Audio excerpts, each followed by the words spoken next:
remember when I first came in, and then now I find out otherwise. You gonna stand?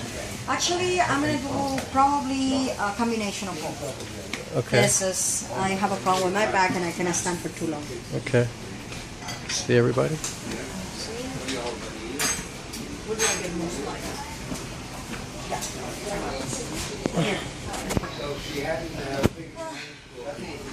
Vanessa, Libertad Garcia. All my love, B. How does one begin, expound upon, and then end the last letter they're ever going to write? Who knows? At this point, who cares? I'm about to die after all. If there's ever a time in life to toss perfectionism to the wind, I guess it's now. I'll just be as honest and as vulnerable as possible. In the spirit of the modern age, I have decided to post my suicide letter as my final blog post. I don't really know why other people have chosen to leave behind suicide letters. In my case, I am writing one just to offer a little clarity on why I decided to take this route out of existence instead of piecing out the old-fashioned way via natural causes, car accident, plane crash, murder, cancer, etc. Well, quite simply, I've been miserable for a long time. I'd say the chronic melancholia began at age 14, 15. I could blame this state of lingering sorrow and bitter dissatisfaction with myself and life on anything under the sun. My family, poverty, the capitalist system, sexual abuse, obesity, other people, alcohol, lack, faith, and God. But that stance will be erroneous. It will merely be a deflection of what I've come to know as the true underlying reason of this seemingly unconquerable gloom. Me. My inability to adapt to life challenges and assimilate its lessons into wisdom, gratitude, and optimism have left me psychologically torn, emotionally numb, physically exhausted, and spiritually destitute. I do feel, however, that I gave her a damn good try.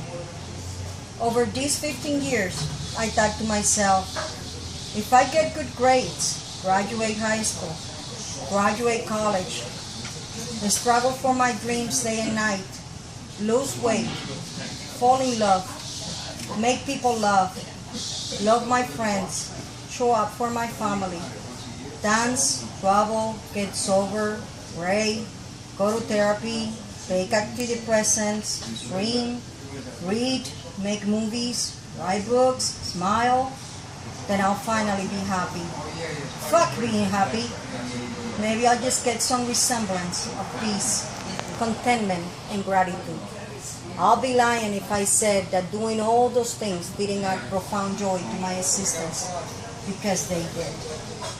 The 4 experiences I'll miss the most about living: spending time with people I love, creating art, namely making movies and writing, experiencing other people's arts, films, books, plays, exhibits, music, dance, especially flamenco, traveling the world. The one experience I am glad to leave behind: being me. Cheesy, pathetic, and cliche, but true. There's only so many people and movies and beaches you can see before you return to yourself. I loathe myself. I am the greatest disappointment of my life on all fronts, professionally, physically, financially, and romantically. The chronic melancholy of my teenage year has grown with time, and at this point in my life, it keeps me in a state of complete self-absorption. Self-pity is my daily and nightly routine. I sleep the days away, and when I'm actually conscious, I can't seem to get out of bed, bathe, pay for my car registration, I haven't been able to enjoy the 4 experiences listed above for quite a while because I am acutely aware of my presence at all times. It seems impossible to distract myself from bringing myself long enough to participate, aka fully immerse myself in an enjoyable interaction. I feel as though I am watching from behind a glass shark tank as the world unfolds in its majestic glory. I'm just not a part of it anymore. I have not belonged to the experience of living for a long time. In summary, I'm dead already. I have nothing left to contribute. I wish I did. I wish I'd made more of a positive impact and meaningful contribution to society and the planet before I left it. If I had the capacity to do so, I would stay. But I can't seem to kick this debilitating, crippling, hella annoying sadness. I hope that suicide will offer me some relief. If there's no afterlife, then I walk on the peace of nothingness. If there's an afterlife and God does exist, I hope He'll have mercy on my soul and welcome me to the light. All that being said, I'm scared. Not so much for dying, but of surviving. Yikes. Double blow. Do not resuscitate me, okay? To my friends and family, past and present. I live with absolutely no animosity, anger, or resentment toward anyone. I love each and every one of you and will miss you with all of me. Whether we've spoken recently or not for many years, you are carved into me, and I remember you with this deep affection and gratitude. Don't be too sad though. You know, I'll probably see you guys in about 60 years. Life ends for all of us at some time. Wish you all an amazing, memorable, and meaningful stay on the planet. Remember to orgasm as much as possible. Love, Vanessa, Libertad Garcia. Sometime before this suicide letter, all you ever gave me was money, but no emotional support. You know what, mija? I am so freaking tired of this conversation. For heaven's sake, I even offered to go with you to family therapy, and you only took me once. Well, I had other things to work through. Do you know how hard I had to work as a single mother to put you through college? And you don't think that came out of love? Well, how about all the times that you used me as a babysitter for both my sister and my dying grandfather? Now, that was abuse. What is the big deal, Vanessa? In Latino families, the older siblings take care of the little ones. Just what is the big deal? You know what? Since you started going to that gringa therapist of yours, your whole value system has changed. Oh, now I'm the monster, like you called me once. No, I never called you a monster. Your grandma did. And you know what? I am freaking tired of being judged. You know what? I made you birthday parties every year. I stayed parked at your high school parking lot until 11 p.m. while you were taking down your play displays. And I took you on vacations every year. Now, you don't call that emotional support? Oh, and let's not forget that I attended every one of your plays. Oh, yeah. You were such a good mom. Well, you know what, Vanessa? Since I am such a bad mom, then fuck you. I disown you. And I release you from the responsibility of sharing my room to help me out financially. Just go find yourself a better mom. Just go live your independent gringa life like you like it. Fuck you. Fuck you too. Vanessa, you have never disrespected me before. Well, neither have you. You know what? You are right. It's all about time that we keep it real. Mother and daughter remained sleeping in the same bed without talking to each other for a few days. Then one morning, Mommy, wake up. I am having a terrible panic attack. My hands are sweating and I can't stop crying. I feel so miserable. Here, mija, lie down on my chest and let me caress your hair. Everything will be okay, my darling. You'll see. Everything will be okay. Mommy, how about if I lose in the mediation and I lose my movie? I'm so afraid. Mamita, you will be okay. I promise, Mama, you will be okay. Here, wear my crucifix. It is already blessed. It will protect you. Thank you, Mommy, but I'm so afraid of facing her. She has money and I don't. That's it, Vanessa. I am going with you to that mediation. No, Mama, no, please. You stay home and pray for me. You may become too emotional and you may ruin it all. It is true, mija. When it comes to my kids, I'm a lioness. And as a Latina mom, I can become very, very emotional. But guess what? I got you a candle of St. Jude, the saint that solves all difficult cases. Come on, Mommy, let's go light it up. Here, mija, just read the prayer in the candle with faith, and you will be okay. Saint Jude, saint of all difficult cases, protect me against my enemies and deliver me from all evils. Mamita, I am so sorry if I ever failed you in the past, but I really want to be here for you now. Oh, Mom, just stop it. I know you try your best. I'm sorry. I'm just so frustrated with my life. Both mother and daughter hugged while saying, Mija, I love you so, so much. How can I be here for you now? Mom, just forget it. I love you too, and you're being here for me now. A few days later, right after the mediation, Mom, guess what? You won.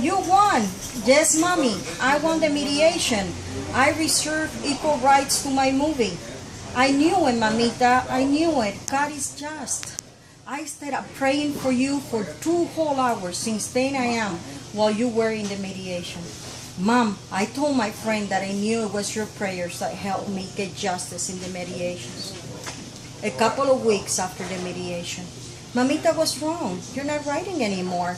I don't know, Mommy. I just don't feel like writing anymore.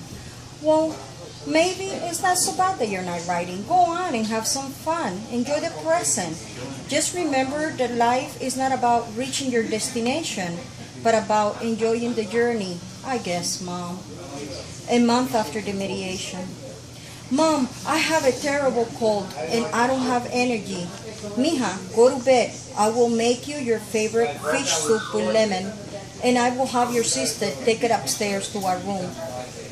Mommy, I still don't feel good. Should I call up work and let them know I'm not going? Of course, you can't go to work like that.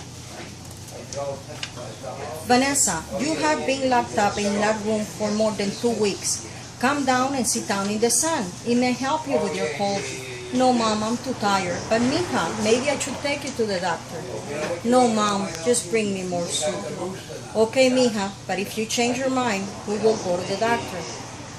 Mom, I'm leaving for 2 weeks. I am going to be house sitting for my friend and taking care of her 2 dogs. Vanessa, what are these pills that just arrived in the mail? Oh, it's just the packet I was waiting for. Yes, I know, but they look like pills. What are they for? Oh, Mom, it's nothing. Don't worry about it. But I am worried. Oh, just forget it.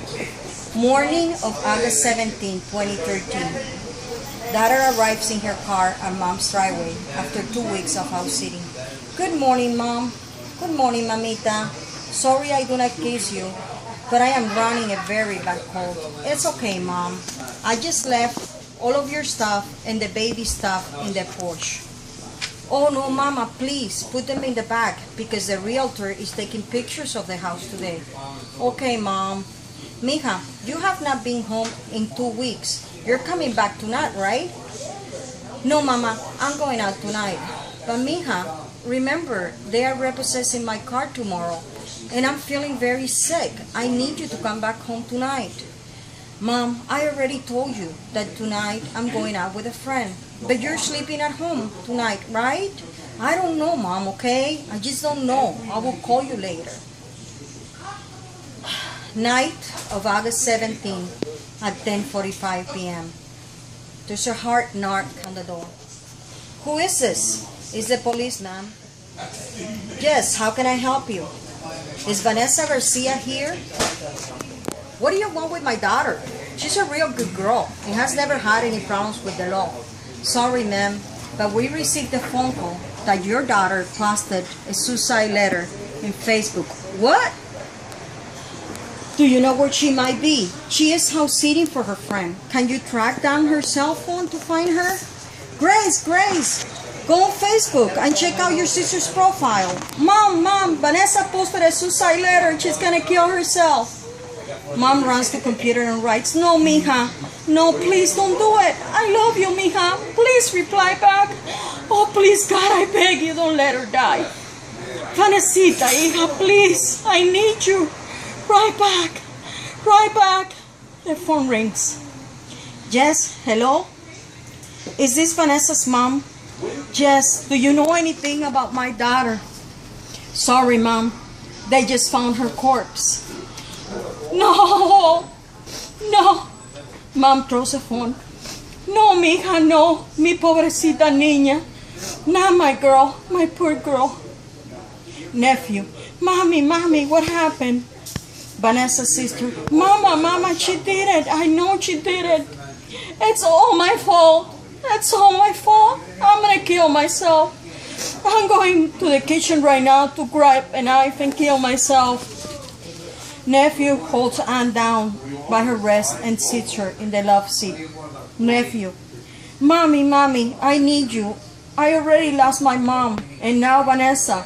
If I lose you too, I won't make it. Vanessa's sister, Mommy, I'm scared. We need you, Mom. We need you.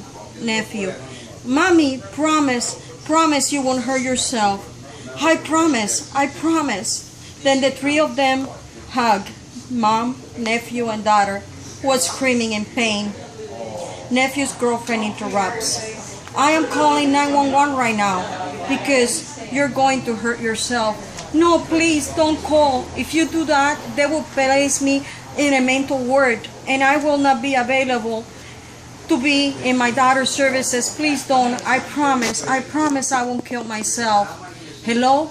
We need the police to rush here. There's someone who wants to kill herself. Knocks at the door. We received the call that someone wants to kill herself.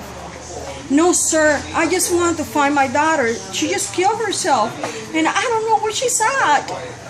Vanessa's phone rings. Hello, mamita. Vanesita, is that you? Mama, you're alive. Sorry, Mom. This is the coroner's office. We're just calling to let you know that we have found your daughter's corpse. No, I can't. Here, you take the call. More knocks at the door. A few of Vanessa's friends and Gracie's godmom show up. Come in. Sorry, Livy. We're so sorry. They're all crying and hugging. Okay, everyone. Let's all hold hands and make a circle of prayers. Yes, Livy. Yes.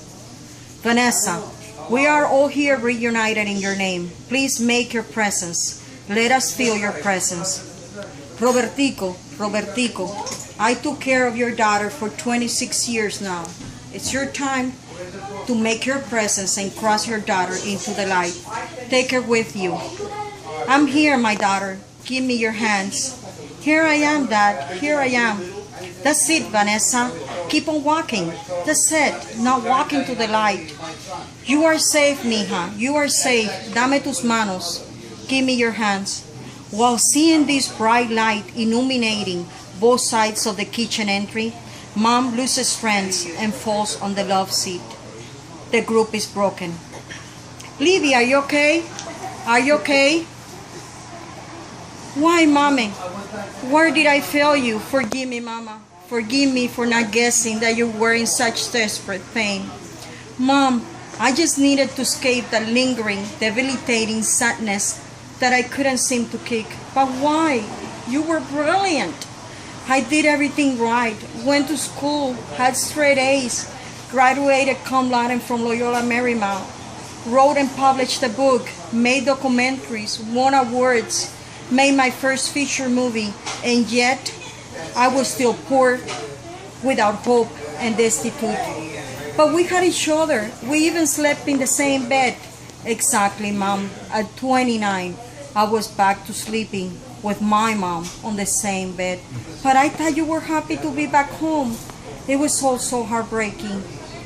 Mamita, but I even told you that if we lost the house, we would rent an apartment near your work.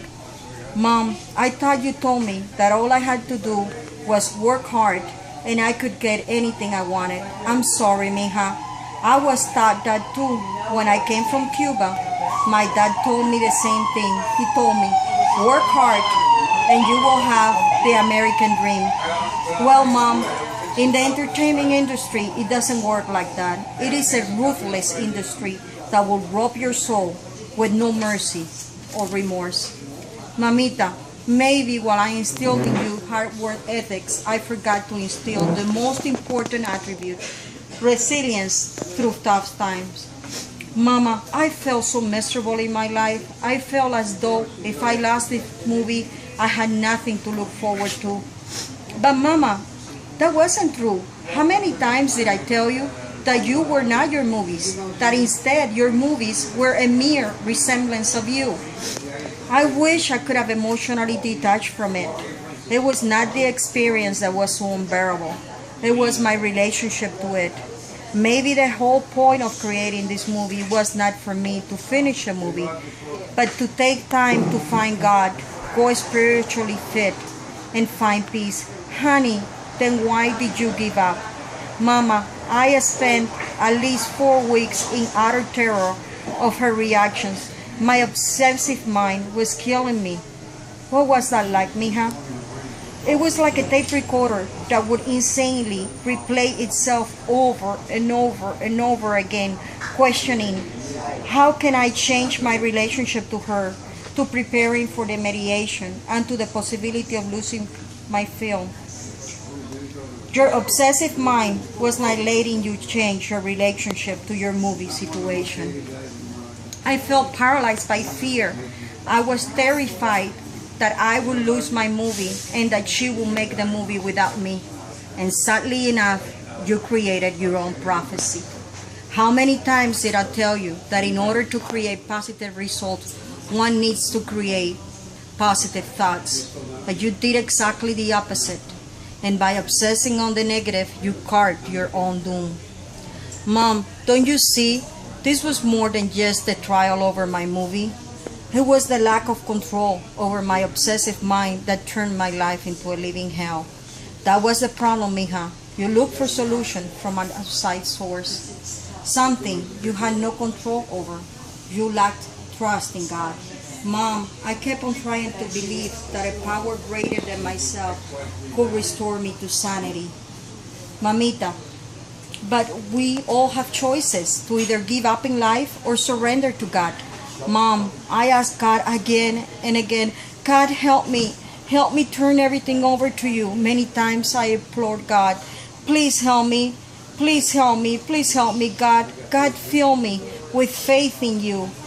No matter what our circumstances are, even when we feel trapped, there is a lesson to be learned within that entrapment, and the universe always has our backs. It seems like when I needed him the most in my life, he abandoned me.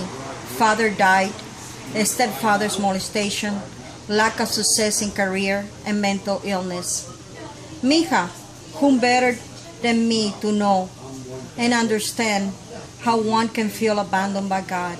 I make it my daily homework to find at least one thread of faith that assures me that I am going to be okay, even in the midst of this madness. I tried, Mom. I really tried to trust God, but there were so many losses in my life. My beautiful daughter, mi niña de ojo color caramelo. I too could easily give up. I too lost your dad, lost your sister, Dad. I have not been completely successful in my sociology career, and much less in my artistic career. I had to learn to navigate the mental health system to help myself and others. And now I'm dealing with the guilt of not having been able to help you find hope. But Mamita, I choose to practice gratitude. If I can only carry a message that will help someone else from committing suicide, then my life has meaning.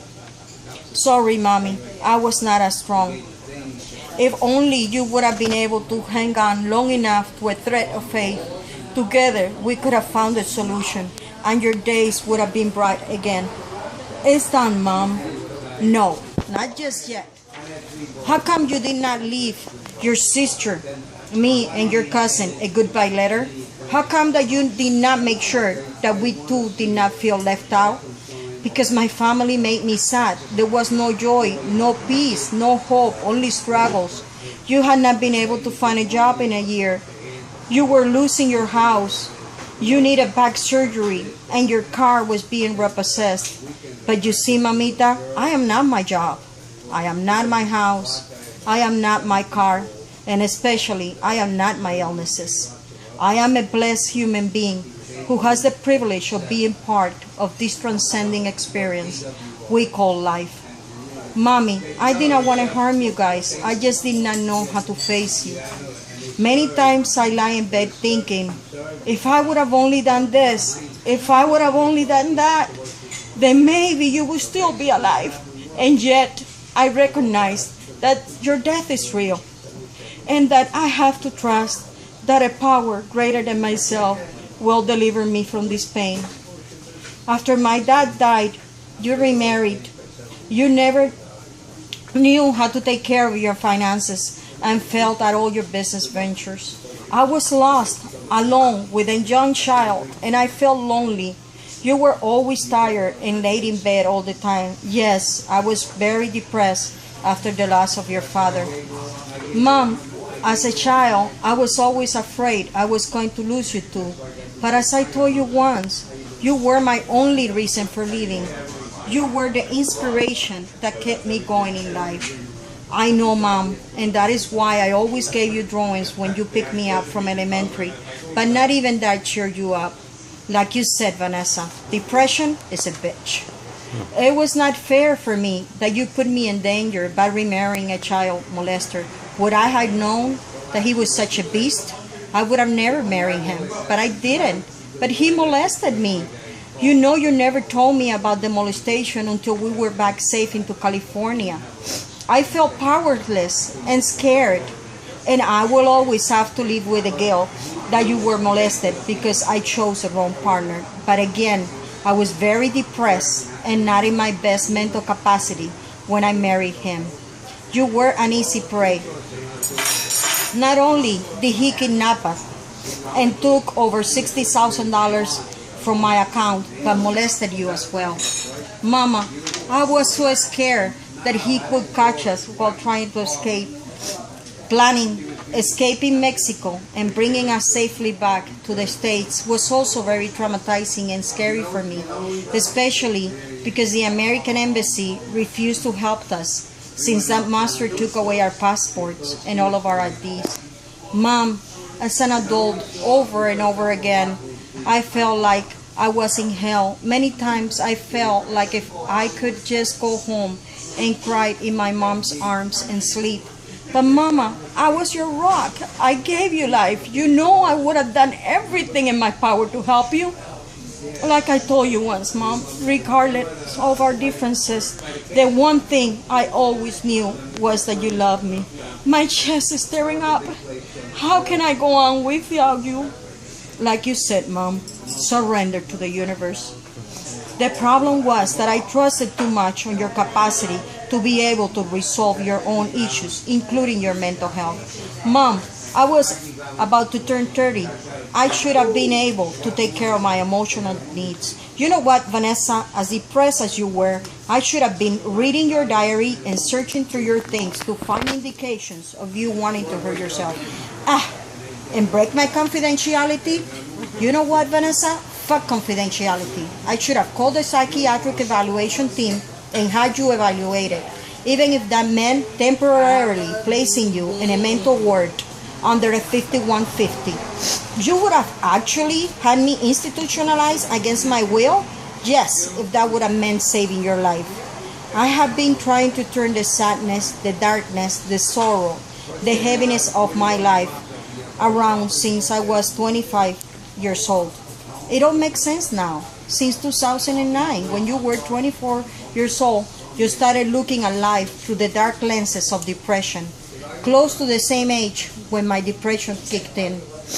Maybe I just had a fucked up brain chemistry. There's a history of mental illness in my family.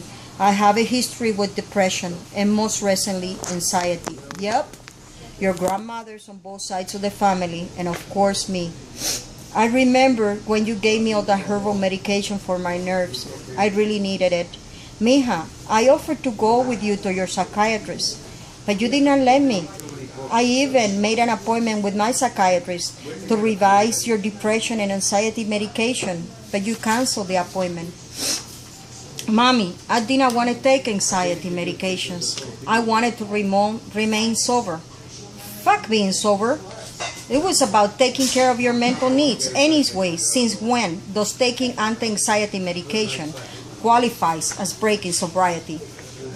Mom, even with the change of medication, I still felt like a zombie, like the Walking Dead, like I was sitting around twiddling my thumbs, waiting for God to take me.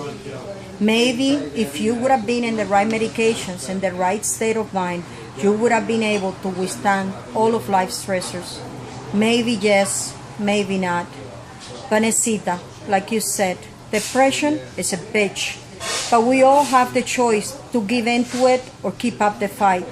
This means reaching out, changing doctors, changing medication, and trusting that the universe has our backs. It means not giving a fuck about what others think of us.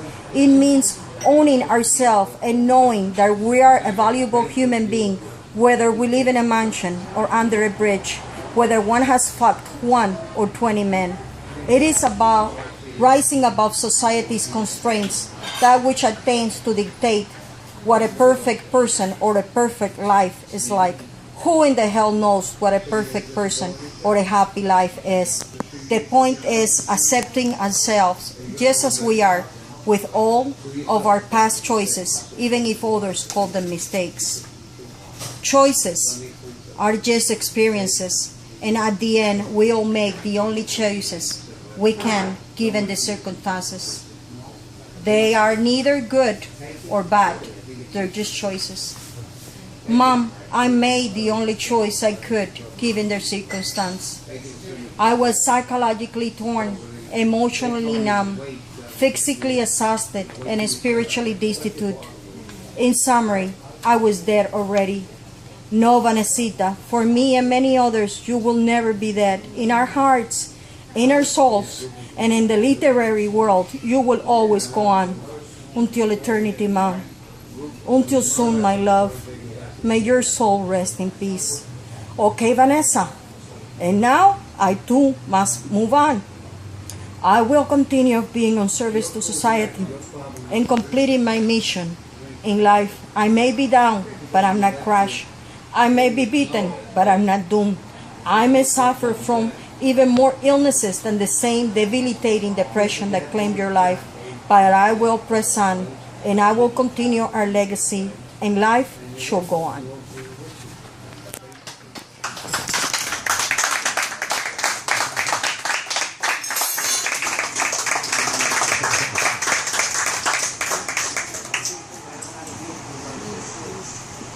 I'm going to shut this off now.